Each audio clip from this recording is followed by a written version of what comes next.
नागपूरच्या टिमकीवरून 3 जानेवारीला श्री संत गजानन महाराजांची पायदळ पालखी यात्रा निघणार असून ती 5 जानेवारीला प्रख्यात रामनगरीत दाखल होणार आहे।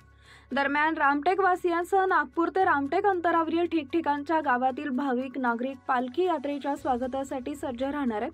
शुभ्र वस्त्र व डोक्यात शुभ्र टोपी घातलेले शेकडो भक्तजन महाराजांच्या दिव्य पादुकांना घेऊन रामटेकला 5 जानेवारीला पोहोचेल।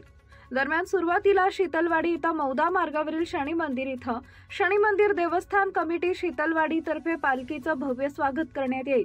यानंतर पालखी शीतलवाडी येथील श्री संत गजानन महाराज मंदिर इथं जाईल।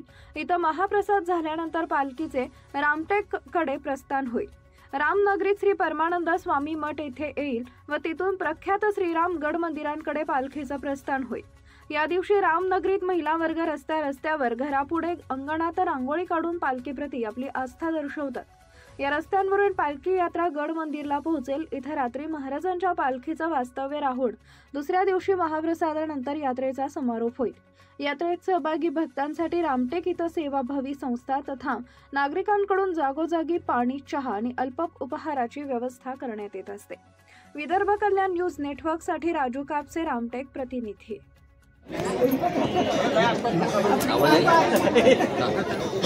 समर्थ सद्गुरु श्री गजानन महाराज की जय। संत गजानन महाराजांची ही पालखी दिंडी यात्रा 3 जानेवारीला नागपुरातून निघून आज 5 जानेवारी रामटेकला पोहोचली आहे।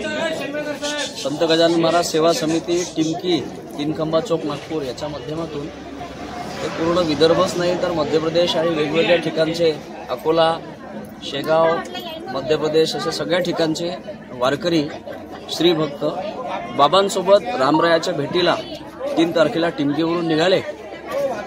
3 तारखेचा मुक्काम कनानला होता।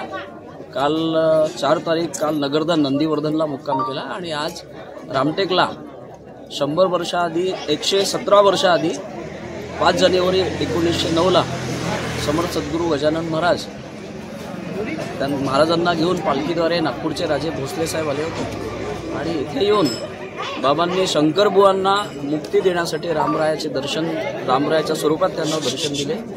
त्यांची याद म्हणून आणि भक्तांच्या मनोरथाची पूर्तता करण्यासाठी, भक्तांचं कल्याण करण्यासाठी महाराज पालखीत असतात आणि सगळे भक्त त्यांच्यासोबत रामटेकपर्यंत येतात। जय गजानन।